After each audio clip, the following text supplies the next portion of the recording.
Welcome to another edition of the Hank Unplugged podcast. Before we begin, Hank Hanegraaff and the Christian Research Institute prayerfully ask you to consider making a financial pledge of support during the critical month of June to stand shoulder to shoulder with us in the battle for life and truth. As we approach our financial year-end, June 30th, you can give online simply by visiting equip.org, or you can call 888-7000-CRI. CRI's outreaches are funded solely by listeners like you. Here now is your host, Hank Hanegraaff. And welcome to another edition of the Hank Unplugged podcast. This is a podcast that is designated to bring to you the most inspirational, informative people on the planet. And today is no exception. Before I introduce my guest, let me tell you that Hank Unplugged is having an unprecedented impact around the globe. A recent Hank Unplugged review says Hank Unplugged offers a wealth of information and a comprehensive lineup of brilliant guests who you may otherwise never have the opportunity to experience. I found the podcast less than a month ago and have listened to every episode in its entirety since the very first introductory podcast back May 31st, 2017. Some several times over, they are thought-provoking, inspirational. This is just a reminder that the podcasts are entirely evergreen. And if you haven't heard every episode, we encourage you to go back and listen to any that you might have missed. Today, I want to talk about one of the most significant subjects that we could broach in the year 2019. If, in fact, climate change is what it is purported to be, we're going to spend tens of trillions of dollars of the global economy on this issue.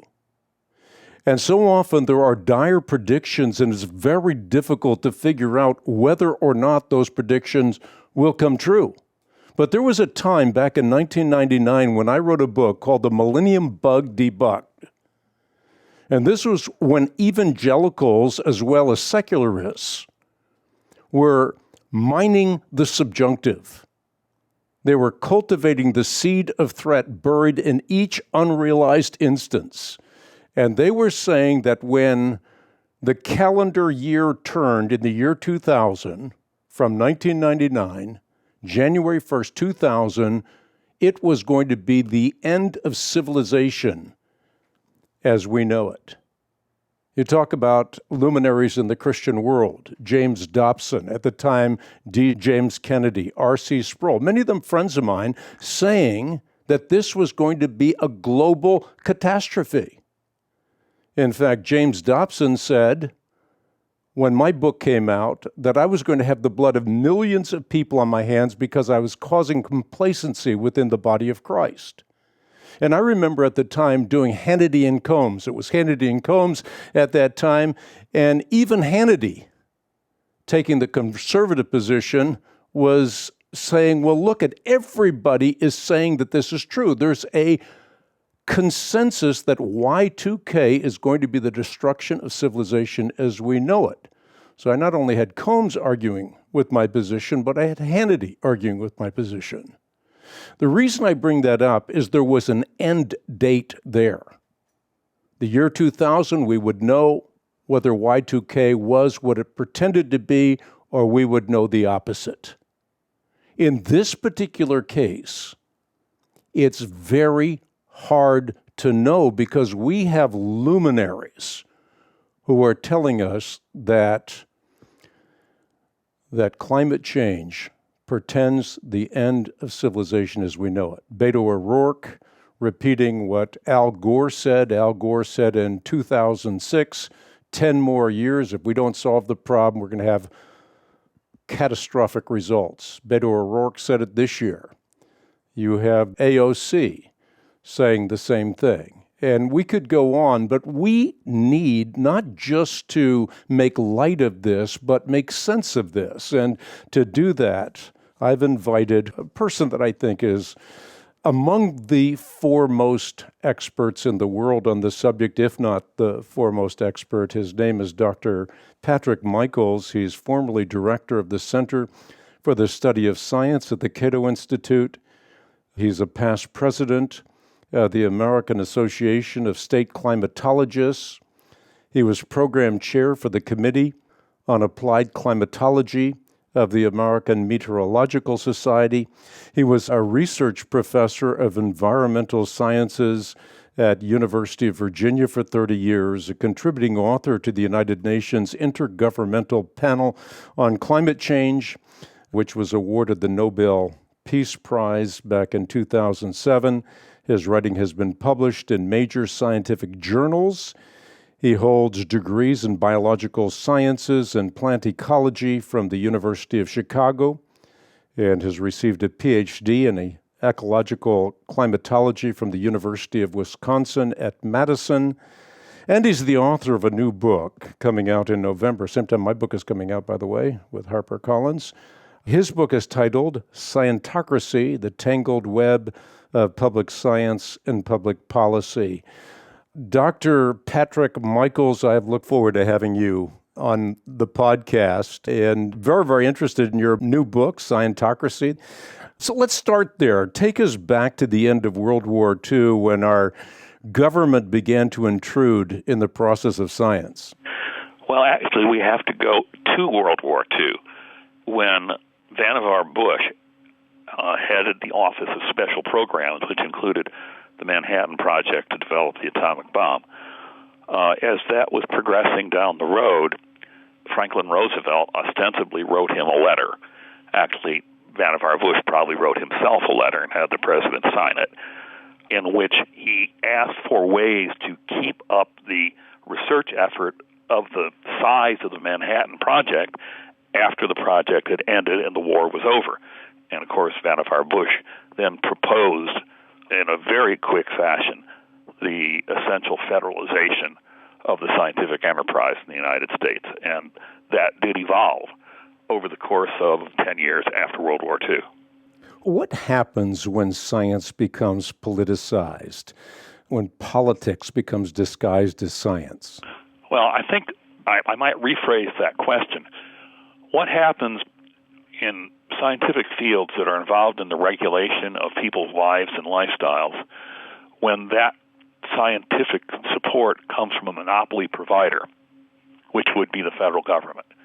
As you know, money does not get out of Washington with no strings attached. Mm-hmm. And oftentimes, for example, the U.S. Global Change Research Program, which is the central office for climate research and development in the United States, is on a mission to make sure that the issue is prominent and displayed generally in one fashion, meaning a dark and dire fashion, because if it weren't, the reason for its existence would go away.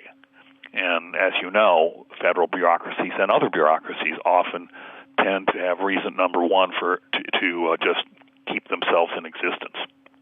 What I am trying to do, Dr. Michaels, is to have people get some kind of a grasp on what's going on. And I suppose to do that, you have to get back to the basics. One of the things that people read about, hear about, over and over again is CO2 emissions. And it's always presented in a pejorative fashion. So when you hear of carbon dioxide, it's a bad thing, but is it necessarily bad?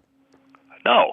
Everything else being equal, if we have more atmospheric carbon dioxide than we had in the past, the surface and lower atmospheric temperatures will warm some. And they have warmed some. But that's not really what people should be talking about. It's not whether it warms or not. It's not whether human beings are a cause or not. It's how much it warms and how it warms. And what we have seen is that the warming that has taken place tends to be about 1/2 as much as has been forecast to take place. And if you look at the way that the temperatures are changing, there's much more warming of the winter temperatures, and therefore the nighttime temperatures, than the daytime temperatures or the summer heat. In fact, if you look at the highest temperatures recorded every summer, say in the continental United States, we have good records that go back well over 100 years, and you will find no change whatsoever.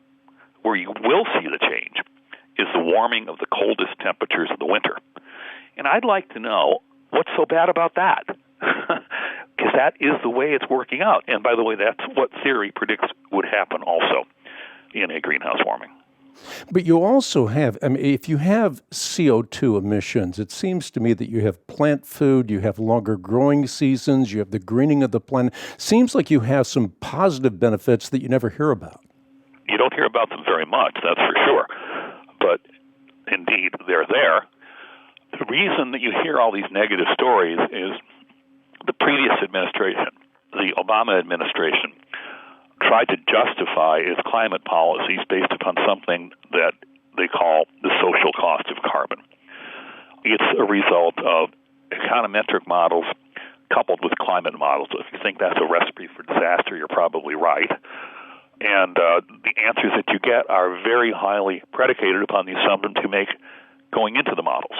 For example, what the future growth of wealth would be, say, in the United States. And they use numbers that I don't think were very defensible.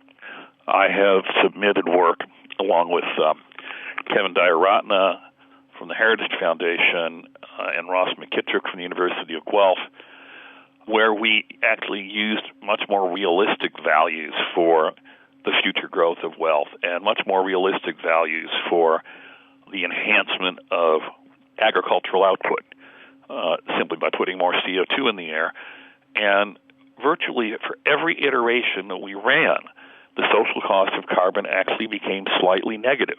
Not very much negative, but slightly negative. And if we were really using the language strictly, we'd have to say that there is a social benefit if the cost is negative of these CO2 emissions. And yet, nobody talks about that, probably because, first of all, the community that is pushing this issue does not want that to be out there, because it would be the end of the issue. Let's talk about what has been said in the past. If you look at climate change, it used to be called global warming. So the euphemisms that are being used have changed over time, but they're meant to push a particular narrative.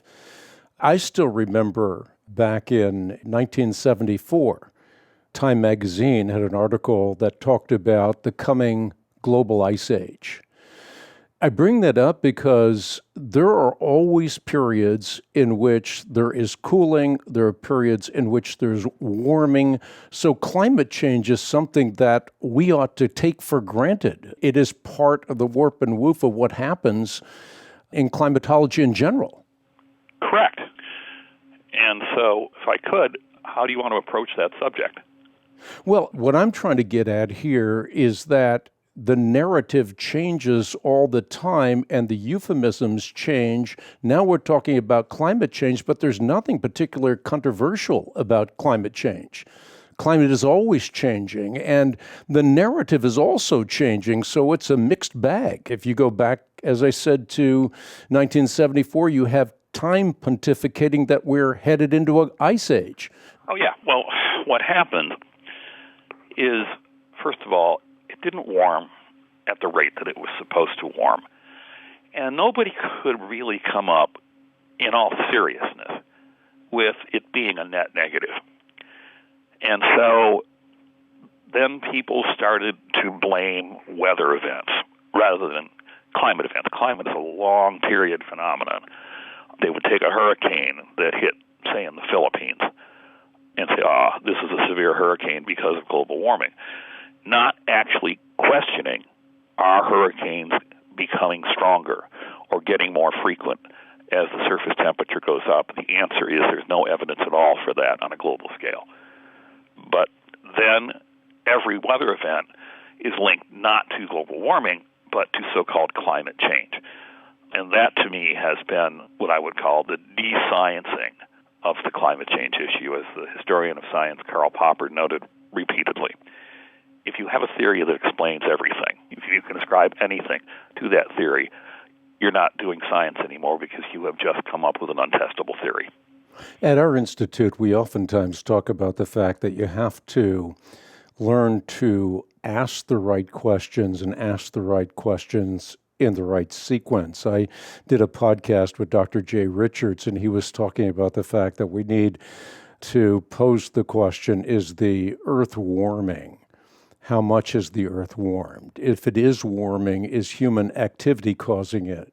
If it's warming, is that actually bad overall? And suppose it's warming and we're causing it and it's bad, would implementing any of the policies around today make a difference, or would their cost exceed the benefits? So you have to learn discernment skills with this whole subject, because somehow or other you have to cut through the fog of the narrative, and people have to be able to get to some place of comfort with this issue because they're startled. The average person is startled and they don't know what to think. They hear someone like Cortez talking about the fact that we have 12 years, or Beto O'Rourke saying we have 10 years, or as I mentioned in the introduction, you have Al Gore saying back in 2006 we have essentially 10 years to save the planet. So they hear these kinds of alarmist pontifications and they don't know what to make of it. Of course. And, I think people also get rightfully tired of these pronouncements. I mean, they can see that, generally speaking, people are much better off than they were 100 years ago. In fact, in the industrialized world, life expectancy has approximately doubled, and per capita wealth has gone up roughly 11-fold. I'm not saying that global warming caused that, but it sure as heck didn't stop it. And people know that. They pick that up, and that's one of the reasons they're very skeptical. And in fact, I think the louder people scream about it, the more people get turned off by the issue, because they can see all these things. I hope you're right about that. You think back to, you mentioned the previous administration where Obama made this the second most significant issue in his inauguration speech. After healthcare, he talked about the global warming crisis and what needed to be done. And if, in fact, these kinds of politicians have their way, we're going to spend tens of trillions of dollars of the global economy with our eye on the wrong ball. That is correct. But, I don't think people really, really want to do that because, first of all, they know people like me, malcontents like me, will actually put out some facts, like if the United States cut its emissions to zero today and kept them at zero all the way to the year 2100, that using the UN's computer models and the models that the Obama administration liked so much, that would only reduce net warming by a couple of tenths of a degree Celsius. It would reduce it maybe from 3.2 to 3.0 degrees Celsius, if you believe those models. So what in the world can we do about this issue that's reasonable? And the answer is probably continue to do what we have been doing, which is create things more efficiently or create things that work more efficiently. We can see that in the switchover from coal to natural gas for electrical generation. As a result, the United States has dropped its net emissions of carbon dioxide more than any other industrialized country on Earth. And we did it without the Paris Accord. We did it with simply a free market and very smart people discovering how to very effectively break the rocks underneath our feet and release natural gas from shale formations down there. And we have hundreds of years' worth of that. So the economy will continue to become more efficient over time. Talk about the different computer models and the danger inherent in extrapolating trends. Yeah, well, we have to go again by the latest model compendium, which was actually out in 2013 from the United Nations. The new one is going to be coming out, I think, later this year or early next year. And it will have a slightly different family of models. Ironically, I think they might even be hotter than the current family, which is going to make them off by even more than the current ones are off. But the United Nations has a about 32 different families of models, and you can look at how well they track temperature changes in the areas of the planet that are climatically very critical. I would pick on the tropics, the lower atmosphere between, say, 20 degrees north latitude and 20 degrees south latitude. And what you can see is all the models are way off, predicting several times more warming than is being observed in the upper levels of the lower atmosphere. That has enormous consequences because almost all the moisture that falls in the mid-latitudes in the United States, for example, originates in the tropics. And that gets into the air based upon how buoyant the tropical air is. These models are predicting the air to become less buoyant, which would inject less moisture into the atmosphere. That would probably not be a good thing, but in fact it's changing very, very little. And we find no real evidence for systematic and predictable large changes in precipitation anywhere on Earth. I would like to segue into how people abuse this issue. The whole problem in Syria, ISIS, and all this unrest and all this killing, the Obama folk would glibly claim that that was caused by global warming. Well, I took a look at what the computer models say should be happening in that part of the world, and they do indeed project slight decreases in precipitation. But what's really gone on in Syria over the course of the last 40 years or so is rainfall has dropped a mere 10%, which is a drop in the bucket, literally, and the population has gone up 300%. So what strains the infrastructure more, a 10% change in precipitation or a 300% change in the number of people using that precipitation? I assure you it's the latter. When you read headlines in USA Today like CO2 levels are the highest in human history, higher than at any time in 800,000 years, higher than before the time that modern humans came into existence, that carbon dioxide has reached levels in our atmosphere not seen in 3 million years and so forth. Very, very difficult for the average person to process. And at some point in time, I suppose what you're saying is true. The baloney detector goes off and they're saying, yeah, I'm not believing any of this. Yeah, that does happen. I mean, if you want to see, climate change that's fairly significant, you can go to the high-latitude land areas of the northern hemisphere. They've warmed up a fair amount. But most of the rest of the planet, not so much, and mainly, again, in the cold seasons, in the winter and at night. It's very hard to melt Antarctica by warming up the night, because at nighttime temperatures there, remember, Antarctica, most of it is below the Antarctic Circle, so there's perpetual night, very long nights as you get closer and closer to the South Pole. And warming that up, you're never going to get it to above freezing. I can tell you that. Antarctica is this gigantic mass of ice. People do not realize how big it is. And it's really, really stable. It began to form, by the way, when the CO2 concentration in the atmosphere was quite a bit higher than it is today. What are the motivations involved in all of that? I know that it's difficult to parse that out. But is this about people sitting in a smoky room somewhere saying we're going to find a way to garner a program that confiscates tens of trillions of dollars of the global economy? Or how does a narrative like this come into existence? Well, in some cases, what you say, people sitting around a smoky room and saying that's what they really want to do, that does happen. The folks at the UN who put together the so-called Agenda 21, which really is a roadmap to do exactly what you're talking about. They did consciously do so.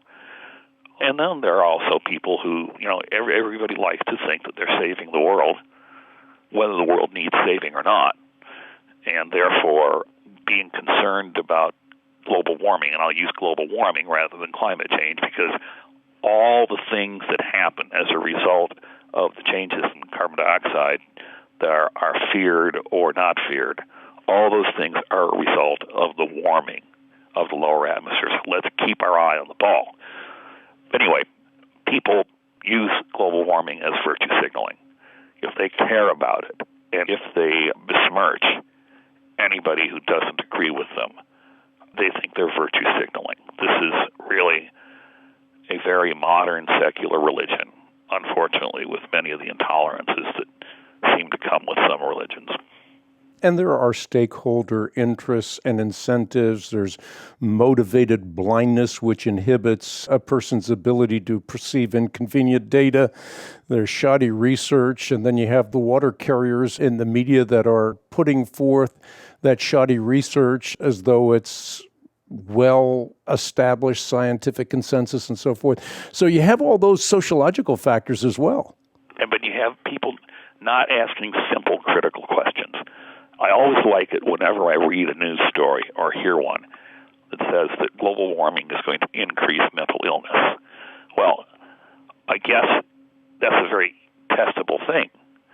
Instead of having the planet warm, let's move the people to a warmer place. When they move from New York to Miami, do they go nuts? Does their mental health decline? Apparently not. So these glib pronouncements can be so easily tested with a little bit of logic. And the fact that some of the media figures in this seem to, function more in a data-free and fact-free environment than they should. You're talking about the virtue signaling as well, but if you think about this, what's going on right now, if in fact these policies get implemented, is really going to help the people that are rich and hurt the people that are poor. I mean, if energy costs increase, it's not going to hurt rich people, it's going to hurt poor people.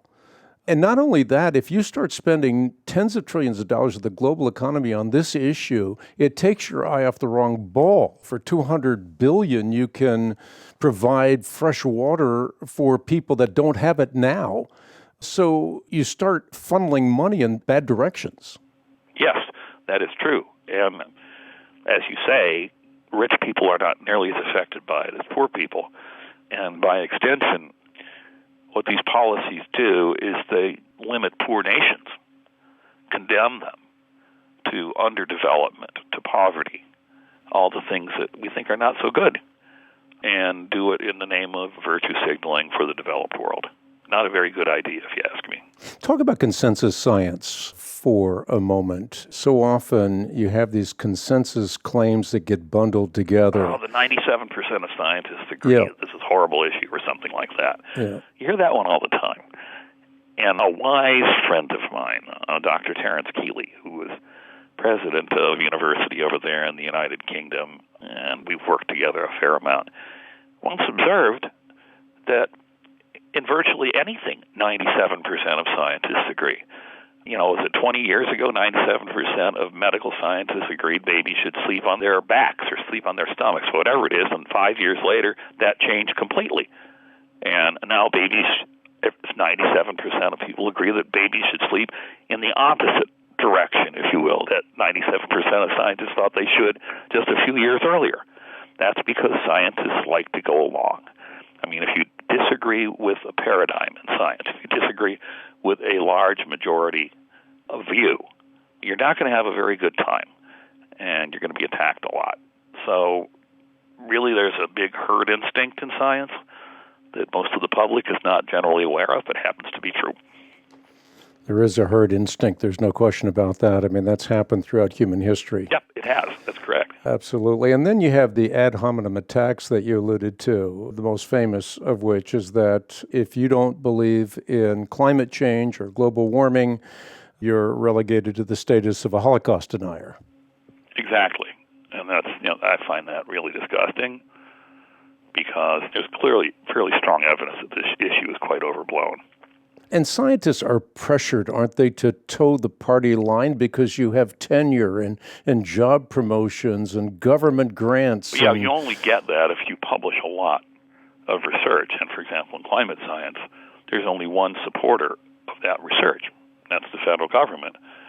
So if you write a grant proposal that says, I want it to be funded because I think this issue is overblown, you're going to get denied. Because the people that review that proposal are all the people that are in the funding stream. That's how they got the expertise to be able to review the proposal. I saw you on Mark Levin's broadcast talking about the fact that we need another special counsel because the only climate models that correspond to reality happen to be Russian climate models. Yes. Tongue-in-cheek, obviously. Obviously, yeah, but you can plot out the models and compare them to observations. And what you see, again, is that all of them except one group, which is the Russian model, are dramatically over-predicting warming. The Russian model is really good. And if we were using what I'd call best scientific practice, well, what we would do is we wouldn't take all 32 model families, average them up, and do the uncertainty of the model by the spread of the 32 model results. No, you would take what a weather forecaster does every day. They take the model that appears to be working in the recent past or in the weather forecast problem that's up for today. You don't average them all up. And so if we were following best scientific practice for the climate forecast, the same best scientific practice that's used in the weather forecast, we would be using the Russian model INMCM4. There is a revision of that is slowly leaking into the literature, not surprisingly, INMCM5. And the one thing that I have noticed about it is it picks up the so-called pause in warming from roughly year 2000 to year 2014.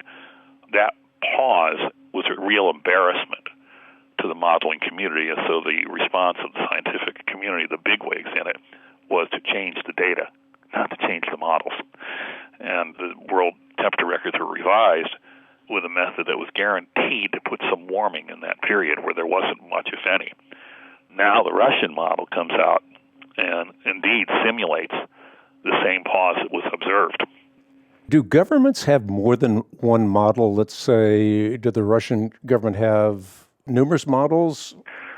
They probably do, but they don't all go into this pot that the United Nations, actually our Department of Energy assembles it for the United Nations. And, for example, in the United States, I think, God, we must have 4 or 5, maybe 7 or 8 of those models. And a couple of them come from the United Kingdom, maybe one from France, etc. They all give slightly different results, but INMCM4 gives the best result and has less warming in it than any of the others. If we adopted INMCM4, it would kill the issue. What have been the consequences for you personally as a result of not marching with the herd? It wasn't really very pleasant at UVA, University of Virginia. The governor exerted pressure on the president, and that filtered down through the university to make my life somewhat miserable. And finally, I got sick of it. And then went to work for a think tank in Washington, Cato Institute. I was with them for a long, long time. Now I'm with something called the Carbon Dioxide Coalition, and I probably will be with another think tank called the Competitive Enterprise Institute in the very near future. You know, it just requires some moving around, but I've always had fun. I especially enjoyed that interview with Mark Levin because he really wanted to get to the bottom of the issue. I've never seen somebody not interrupt, let people give answers that are longer than a soundbite on live TV. He was great. And so that's the kind of thing that, I've been able to do, and I rather like that. And I think what you've gone through is a microcosm of what untenured scientists go through.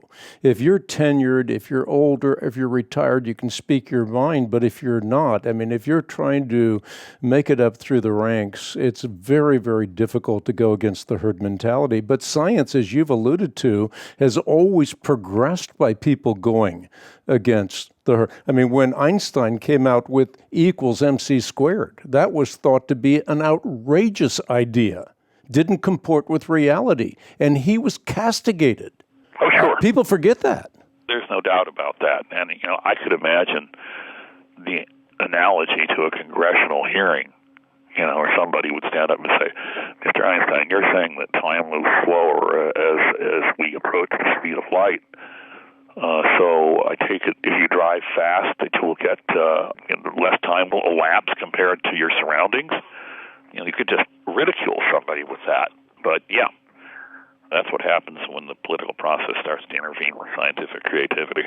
What's really interesting is the way in which fear now is used as a motivator. I was struck by a New York Times piece. It was an opinion piece titled Time to Panic. It was written by David Wallace Wells. He is the author of a book titled The Uninhabitable Earth.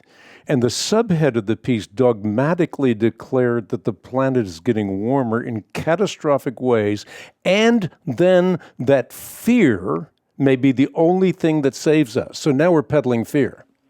That's true. But again, I think the more that's peddled, it's something you can't do continuously because people will see through it.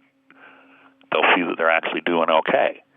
And so I do think that if somebody really wants to, quote, do something about this, I'm not so sure there's really anything you can do. But if somebody really has that feeling, trying to continually scare people is going to backfire, and probably already has. I call your attention to the election of 2016 in the United States. There was a component of that dynamic operating in that election. I wrote a book in 1999 called The Millennium Bug Debugged. And the subhead of that book was the facts behind all the Y2K sensationalism. And if you recall back then, people in the spiritual community and the secular community united in lockstep, as it were. We're talking about a millennium bug, or Y2K, that would be the end of human civilization as we knew it. In the Christian community, you had the top luminaries, people like James Dobson or James Kennedy or R.C. Sproul, great people in their own right, many of them friends of mine, but they were lockstep saying that Y2K was going to be a catastrophe. They were selling books and free-sized food and so forth. And people were buying into it en masse. And when I said in my book that Y2K wouldn't even be a top 10 news story in the year 2000, I had people saying that I was going to have the blood of millions of people on my hands because I was causing complacency within the body of Christ, in this case, in the spiritual realm. In the secular realm, I was doing shows like, back then it was Hannity and Combs, and both of them, from the left and the right, Hannity taking the right position and Combs taking the left position, were both arguing against the idea that this was a non-issue, that this was about sophistry and sensationalism and selling fear and these kinds of things, that it had no basis in reality whatsoever. In fact, within our own research institute, we had people saying, better tread lightly, because what if this really does happen? That's the end of the institute. But it was mining the subjunctive. It was cultivating the seed of threat buried in each unrealized instance. But the great thing about that issue was there was a termination date. Correct. And so you could tell whether this was really true or wasn't. Climate change doesn't have a termination date. No, it doesn't.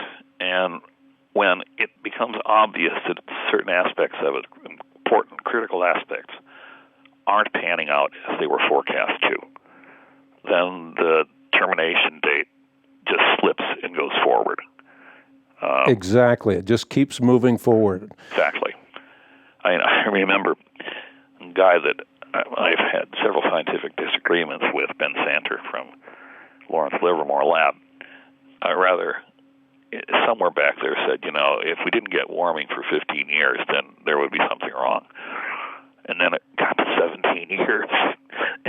No, we actually meant 20, something like that. Yeah, that kind of stuff happens. Kind of summarize this for people listening in, Dr. Michael. So often, people need to get this distilled in such a way that they can get a grasp on it. When they're reading the newspaper, how can they exercise discernment skills? What questions should they be asking in their minds? Well, they should ask critical questions. I will go back to one example that I just brought up, which is these stories that, scientists say global warming will increase mental illness. Well, fine. Then document for me that if a person moves from Washington, D.C. to Richmond, which is about a degree warmer, that they will lose a certain amount of their sanity. I don't think anybody can document that. People should just ask themselves obvious questions like that when you read stories like that. So you have to learn discernment skills. You have to learn to ask the right questions in the right sequence. And, maybe we can go through those real quickly. Is the Earth warming? You're saying, yes, it is, but it's less than a degree Celsius. Warming attributable to greenhouse gas changes probably has a maximum value of around between 0.5 and 0.6 of a degree Celsius. The overall warming of the surface temperatures has been around a degree Celsius, a little bit less than twice, perhaps, the human input. But that warming, there were two warmings of the 20th century. One of them started in 1910 and ended around 1945. That couldn't have anything to do with us putting CO2 in the air. If the very slight changes in CO2 between the background and 1910, if those excited essentially a half a degree of warming, then it would be so hot now we wouldn't even be talking about it, because it would mean the sensitivity of temperature to carbon dioxide would be exceedingly high.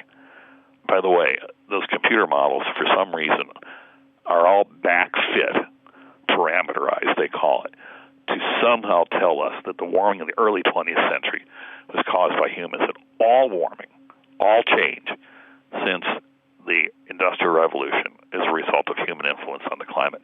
That's becoming the latest heresy, and that's such an easy takedown. I can't believe it can survive. Is that parameterizing that you talk about something that's intentional? It's secular for fudging. Yeah.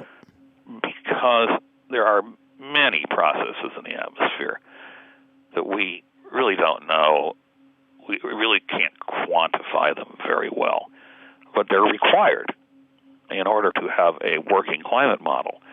And so guesses are taken at certain values. This all began to come out in late 2016 with the acceptance of a paper in a very important atmospheric science journal, the Bulletin of the American Meteorological Society. And the paper was called The Art and Science of Model Tuning. And in it, the great climate scientist Judith Curry wrote in her blog, if you're going to read one paper in your life on climate modeling, read that paper. It is amazing that these parameters are fiddled with. And I'm just using the words of the author, Frederick Hordan, right now, to get the, quote, anticipated acceptable range, end quote, of climate change. In other words, if our model gives significantly more warming than the rest of the community of models, that model is going to be adjusted to get it back in line. That's what happened with the German Max Planck Institute model in the current United Nations model family. When they were just about to send it in to become an official member of the family in what's called the frozen code version, in other words, the sort of the official final be-all and end-all of this model, it had 7 degrees Celsius of warming in it for doubling carbon dioxide. That was way out of line with all the others. And as they told Science Magazine, this is Science Magazine they're quoted in, we had to get that number down, end quote. Now, answer me this. What's giving us the result here? Objective scientific models or subjective scientists fiddling with the models to get an answer that doesn't irritate their colleagues too much? It's the latter. Yeah, it's absolutely the quintessence of a rhetorical question. What about human activity? You alluded to this, but you're saying human activity is not a major part of the equation. Is that correct? Well, it's the significant part, but it's not the only thing that's going on. We have that warming. The rate of warming in the early 20th century isn't much different than the rate of warming in the later 20th century, but we hadn't put enough CO2 in the air to cause that warming in the early 20th century. So, well, what I mean is, and again, correct me if I'm wrong here, but if in fact we did everything, let's say, that the Paris Accords or the Kyoto Protocol demanded, if every single country, including China and India, complied, would that solve the problem? If they did what they said they were going to do, no. It would probably reduce warming to the year 2100 by about 0.4 of a degree Celsius. So, no, that's not it. But the Paris Agreement is a joke anyway. It's not enforceable. There's no enforcement mechanism. Each country... Unless you shame the countries. Oh, yeah, well, let's get to that in a second. No, you could put in your own goals. It's like writing your own final exam, okay, with the book in front of you. So the Indian pledge, if you will, the people of India, the government of India said, well, as you know, as economies develop, they actually become more efficient.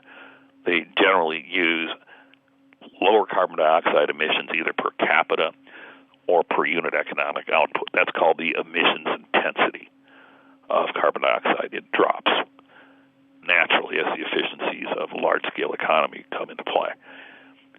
The Indians pledged to reduce their emissions intensity at a rate lower than it was being reduced naturally. In other words, they purposely pledged to emit more per unit GDP than they would have if they just left things alone. The Chinese, that was a great breakthrough. You may recall, they said that they were going to attempt to, that's my words, they were going to attempt to stabilize their emissions around the year 2030. Well, there are several papers that came out years before the Chinese made that so-called commitment that predicted that because of the simple process of economic maturation, Chinese emissions are probably going to stabilize around the year 2030. So they agreed to do something that the experts pretty much suspected was going to happen if they did nothing. And the United States, on the other hand, does something that's quite tangible. And we reduce our emissions, gross emissions of carbon dioxide, more than any other large industrialized nation on Earth since 2005. And then we get out of the Paris Agreement because it was irrelevant to those emissions reductions. And I think that the president had a very good point that the agreement was unfair, that he didn't come out and say this, but that it allowed countries like India and China just to pull the wool over everybody's eyes, and everybody would clap their hands and say, oh, look, even the Indians and the Chinese are going along when they agreed to do absolutely nothing. So, yeah, the Paris Agreement's a joke. Let me ask you a politically incorrect question. Is warming actually bad overall? In other words, if there's a slight warming trend, is that bad? That's sort of in concert with asking the question about CO2. I mean, CO2 is plant food. It creates longer growing seasons, the greening of the planet, and so forth.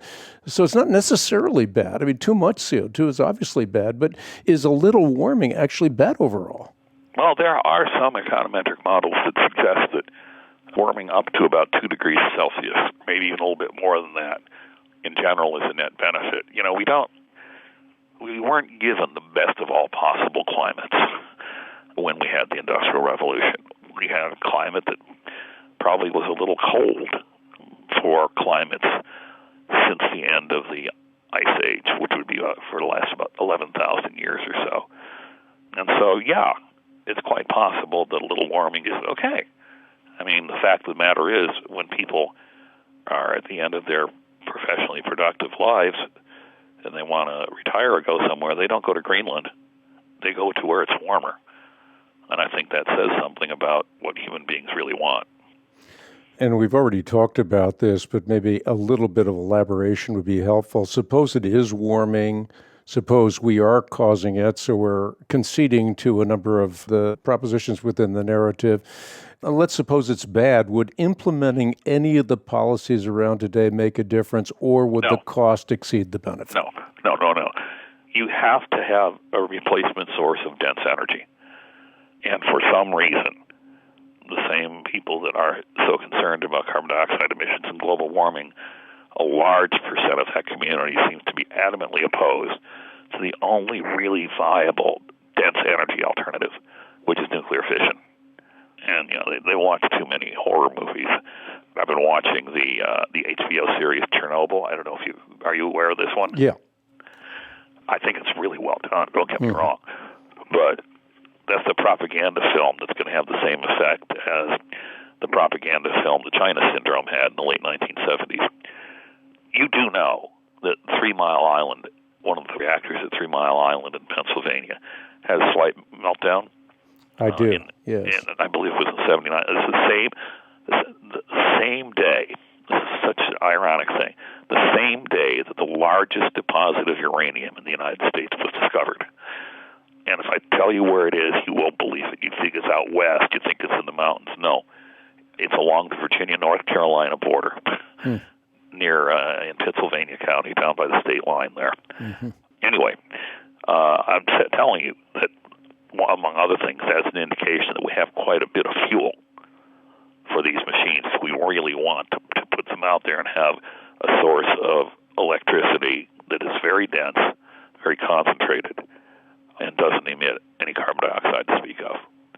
And so if you're all concerned about this issue, and you, for some reason, are adamantly opposed to nuclear, I will say in my own mind, this guy's not serious. He's got an ulterior motive, because if he were serious, he'd do that. Talk a little bit about your book, Scientocracy. I'm really interested in the debut of that book. Yeah, it's due to come out the first week in November. It's a book that talks about the unintended consequences, or maybe they are intended, I don't know, of the way that we reward and fund scientists, and how that results in these bandwagons, these 97% deals, some of which are horrifically wrong. And one of the sections of the book is on regulation of carcinogens, ionizing radiation, and chemicals. And the model that's used is just wrong.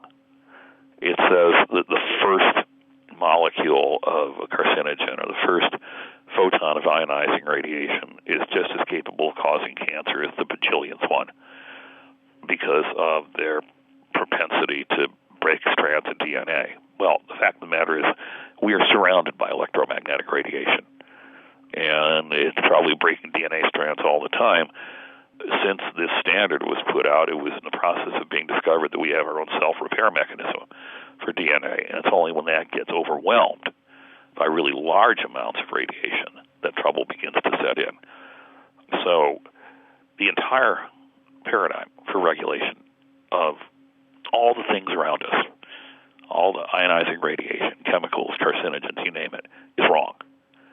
And there's one guy, usually there's just like one or two guys that just, they're nuts.